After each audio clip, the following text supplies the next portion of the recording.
Chapter 15 of the Book of Camping and Woodcraft, a guidebook for those who travel in the wilderness.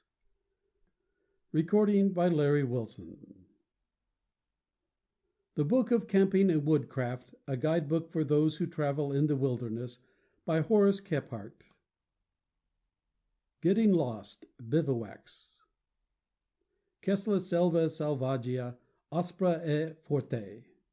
When a man fixes up his pack and strikes out alone into strange woods, just for a little adventure, not caring where he may come out, he may be lost all the time, in one sense, but in a better sense he is at home all the time. Not for a moment does he worry about the future.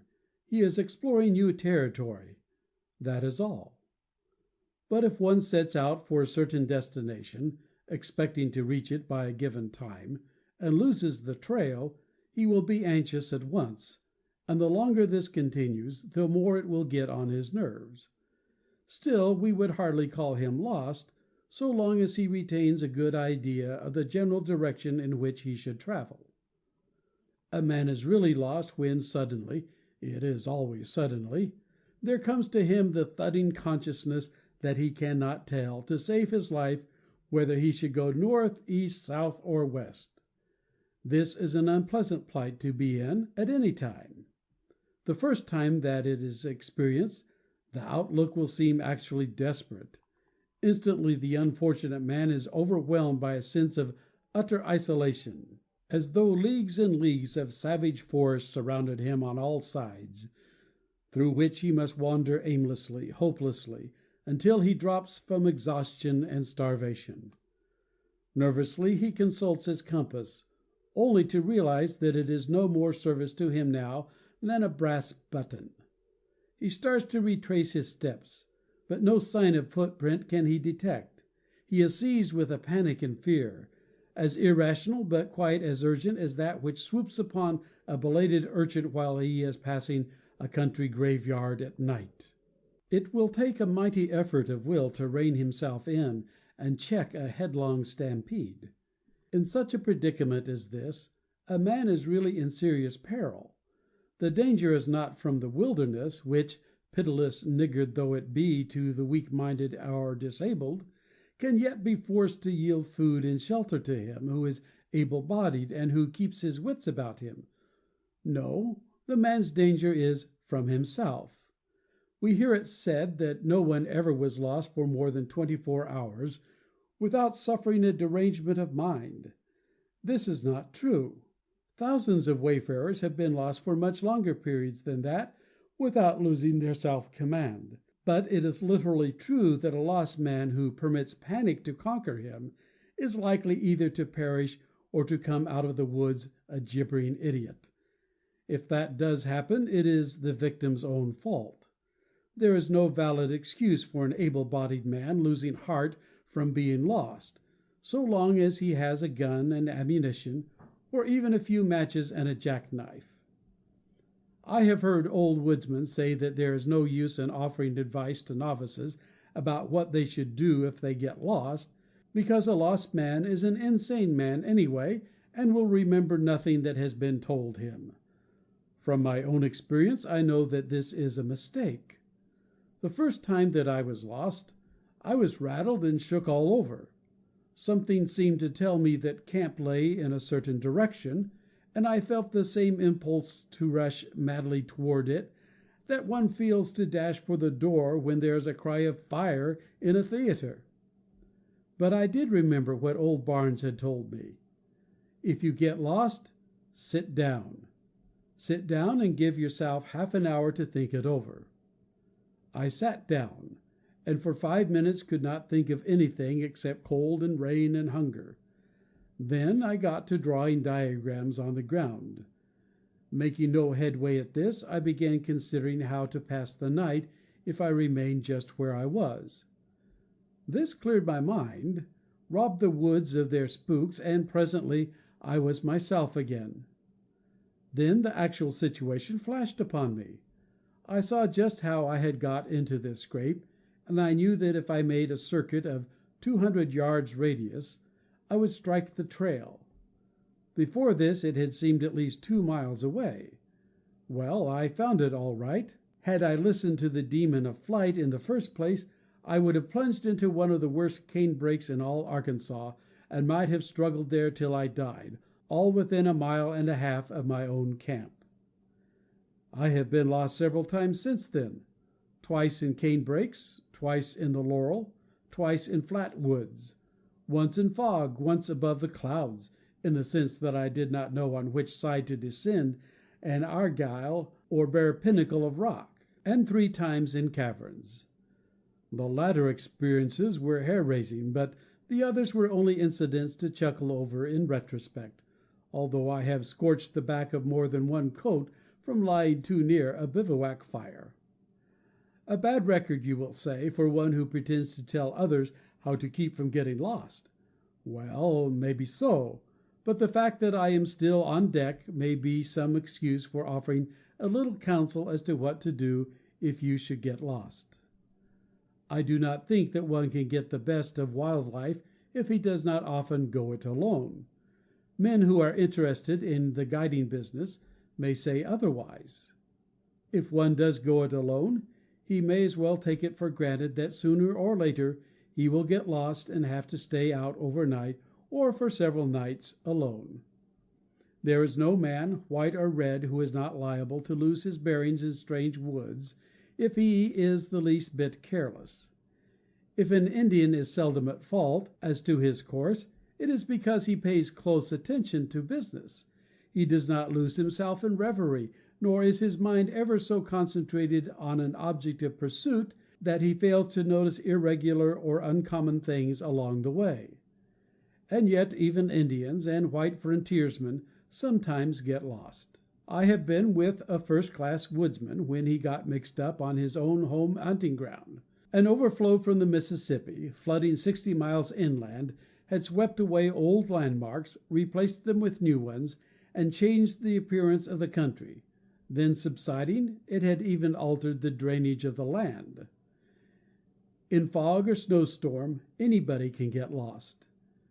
You may take a professional guide from New Brunswick, let us say, or from Florida, it matters not where, place him in a country where outlooks are few, and where the vegetation, the rocks and soil, and the general features of the country are strange to him, and if he does not get lost, it will be because he thinks more about avoiding it than he does about anything else. Those who scout the idea of their ever losing bearings are such as have traveled little in strange lands, or have never ventured far without a native guide. Personally, I would rather get lost now and then than be forever hanging on to a guide's coat tail. It is a matter of taste. Anyway, I shall never again have the willy jigs as I had 'em that first time, when I was actually within 40 rods of a plain trail. There is little excuse for getting lost in fair weather, in a mountainous or undulating country where there are plenty of watercourses, unless one gets on the wrong side of a divide that separates 2 streams which do not run into each other. Thus in Figure 13 let ABC be a main divide, BD a spur to the southward, separating 2 streams that eventually flow in opposite directions, and let X be the location of the camp. A stranger who had spent the day on the upper mountains might return toward evening to B, and thinking to follow the creek from F to X might turn down at E by mistake and travel a considerable distance before he realized that he was going in the wrong direction. In flat woods, where the watercourses are few and very meandering, the vegetation rank and monotonously uniform in appearance, and landmarks rare, a man may return within 200 yards of his own camp and pass by it, going ahead with hurrying pace as he becomes more and more anxious. In Figure 14 a man leaves Camp X in the morning, going in the direction indicated by the dotted line. He consults his compass at intervals during the day, tries to allow for his windings, and returning in the evening strikes the river at Z. If he follows its bank in either direction, he is likely to spend the night alone in the woods. If the camp were at A, and the homeward bound hunter should reach the stream at B, he would be dumbfounded to find himself, apparently, on the wrong bank of the river. Another easy way to get bewildered is as follows. In Figure 14 we will assume that the current runs from A toward Z, that a party unfamiliar with the river is descending it in a boat, and that one of the men leaves the boat at A, going ashore to hunt along the bank. At X he comes to the mouth of a deep creek or some other obstruction, or he starts game that leads him back into the woods. Not long afterwards he reaches the river again at Z, and after hallooing and firing a shot or two, but getting no answer, he hurries on downstream, thinking that the boat got ahead of him while he was making his detour. The boat, meanwhile, has been rounding a great oxbow curve, and may be a couple of miles behind the man ashore. In each of these examples, the country is assumed to be fairly easy to traverse, and in each case the misadventure might have been avoided by a little forethought. A bush bent over here and there, a blaze on a tree where the underbrush was dense, would have saved all that. Without such precautions, there are places where a good man can get badly muddled on a 40-acre tract. This is no exaggeration. One of my companions was once lost from early morning until after nightfall in a 30-acre patch of blue cane. He struggled until almost completely exhausted, and when we found him he looked like a scarecrow. At no time had he been half a mile from the cabin. A cane break is bad enough, but it is not so bad as those great tracts of rhododendron which in the region between Clingman Dome and the Balsam Mountains, Tennessee and North Carolina, cover mile after mile of steep mountainside where no white man, at least, has ever been. The natives call such wastes laurel slicks, woolly heads, lettuce beds, yaller patches, and hells. The rhododendron is worse than laurel because it is more stunted and grows much more densely, so that it is quite impossible to make a way through it without cutting foot by foot, and the wood is very tough. Two powerful mountaineers, starting from the Tennessee side to cross the Smokies, were misdirected and proceeded up the slope of the Devil's Courthouse, just east of Thunderhead. They were 2 days in making the ascent, a matter of 3 or 4 miles, notwithstanding that they could see out all the time and pursued the shortest possible course. I asked one of them how they managed to crawl through the thicket. "We couldn't crawl," he replied, "we swum," meaning that they sprawled and floundered over the top. These men were not lost at all. In another slick not very far away, an old hunter and trapper who was born and bred in these mountains was lost for 3 days, although the slick was not more than a mile square. His account of it gave it the name that it bears today, Huggins's Hell. I could give many such instances, but these will suffice to show that there is still virgin ground in some of our oldest states. If one is ambitious in such matters, he might tackle the Everglades. Swamps are the worst places of all above ground. The first thing that one should do when he realizes that he has lost his bearings is to stop and sit down. Think how long it was since you were where you were sure of your location. Probably not a long time. One does not go far before he realizes that he is off course. Suppose you have traveled half an hour after leaving a known landmark. What is a half hour in the woods? You are not more than 3/4 of a mile from that place. So keep your shirt on. Don't take one more step until you have recovered your wits, so that you can trace on the ground with a stick your probable course since leaving camp, and mark on it the estimated location of such watercourses and other landmarks as you have passed. Then make up your mind that if you must stay out all night, alone in the woods, it is no killing matter, but rather an interesting adventure. Having recovered your mental balance, then take note of the lay of the land around you, the direction of its drainage, the character of its vegetation, and the hospitalities that it offers to a night-bound traveler in the way of drinking water, sound down wood, natural shelter, and browse. Then blaze a tree on 4 sides. Make big blazes that can be seen from any direction. Do this even though there may be several hours of daylight ahead, and although you have no present intention of staying here, for you do know that this spot is only so many hours from camp by back trail, and that you may have good reason to return to it. This blazed tree will be of great assistance to your campmates in searching for you, if you should not turn up before evening. If you start out to recover a trail, make bush marks as you go along, for it will otherwise be the easiest thing in the world to lose that blazed tree, and that you must not do. In searching for a trail, do not look close to your feet, but 15 or 20 feet ahead of you, for a faint trail is more readily seen at that angle than by looking straight down upon it. Cast your eyes also from side to side, bearing in mind what a trail ought to look like when you walk parallel with it, as well as when approaching at right angles.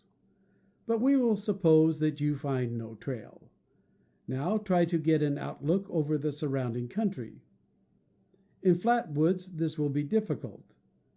If you can risk climbing a tall tree, do so.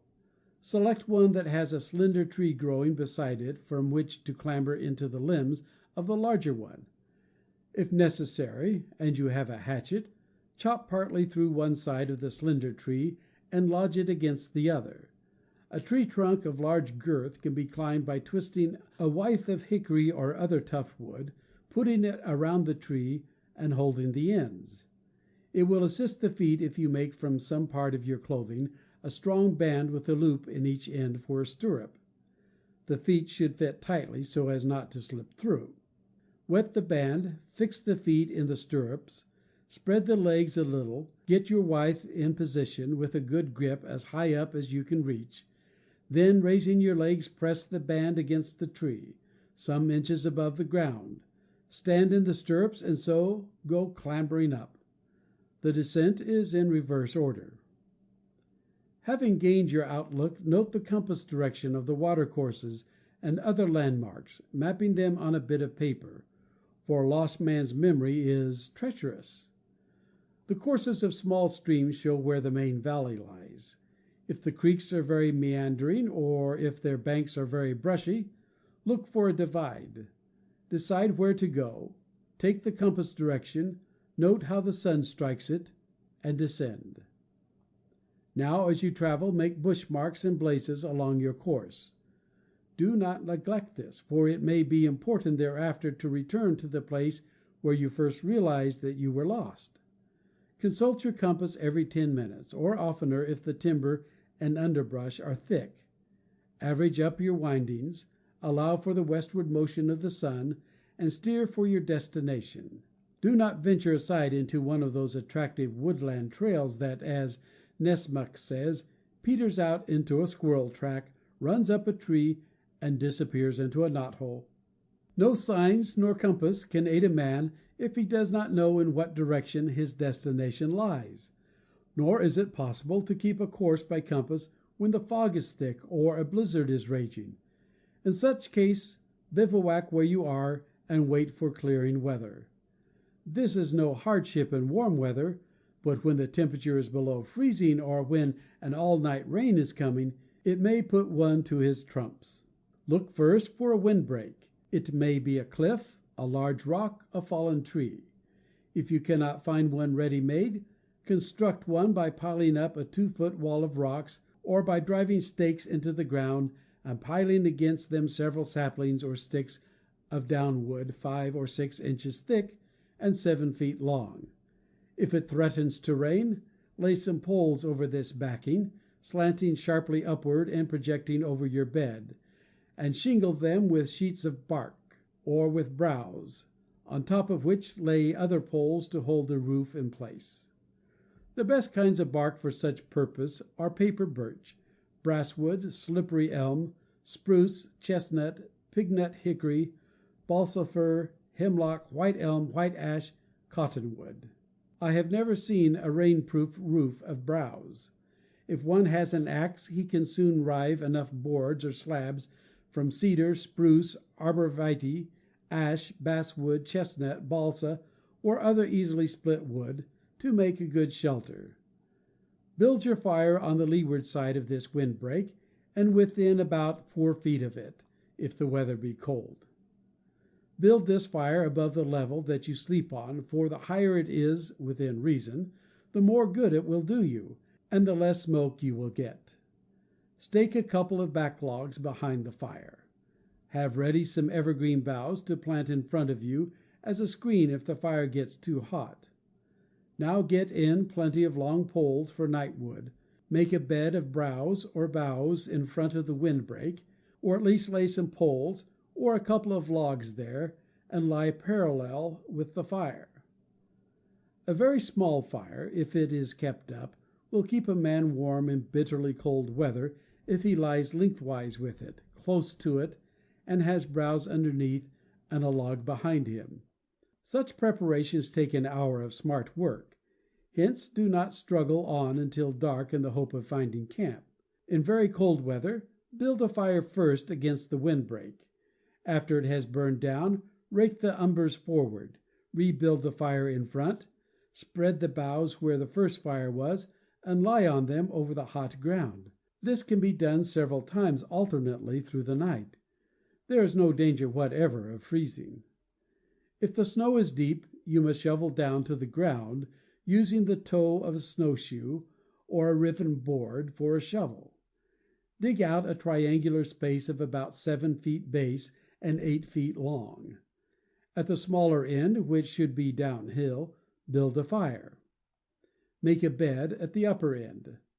The walls of snow make an excellent windbreak all around. If it be snowing, lay poles over the wide end and cover with browse. On a prairie where there is no windbreak, build 2 fires at right angles to the wind, and get between them. The smoke will then have a tendency to blow away in columns parallel with your body. A hollow log is about the last place I would think of crawling into to spend the night. Even though no snake or skunk has preempted the den, it would surely be alive with insects, and the draught through it would be most unwholesome. The Indians of dime novels often sleep in hollow logs, but I think they must be drunk. A standing hollow tree is all right, provided there's no prospect of a high wind. I have spread my blanket inside a hollow cypress, where 3 men could have stretched out at ease. But don't light a fire in such a place. The inside of a dead tree is very inflammable. End of chapter 15. Getting Lost, Bivouacs.